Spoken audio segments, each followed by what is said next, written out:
ఒక ఇంట్లో నలుగురు అన్నదమ్ములు, అందరికీ నమస్కారం అండి. ఒక ఇంట్లో నలుగురు అన్నదమ్ములు, ముగ్గురు అన్నదమ్ములు అలా ఉండేవారండి.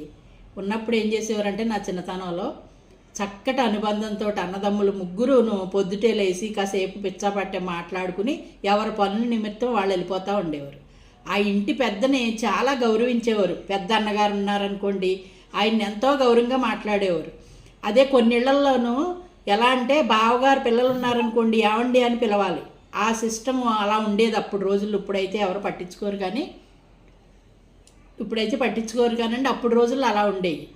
ఆ సిస్టమ్ మంచి స్థానం అనమాట అండి. అది పెద్దమ్మ, చిన్నమ్మ అలా పిలుపులు బాగుండేవి. బాండింగ్ బాగుండేది అన్నదమ్ముల మధ్యన, తోటికోడళ్ళ మధ్యనను. ఈ పెద్ద ఆయన బయటికి లేచి వచ్చేటప్పుడు అని సగిలించేవారు. సగిలించి తోటికోడళ్ళు అందరూ లోపలికి వెళ్ళిపోయేవారు. అంటే ఇదిలో ఆయన కూర్చుంటారు కదా, ఇంకెళ్ళు బయటికి రారనమాట. ఆ సాంప్రదాయం ఉండేదండి.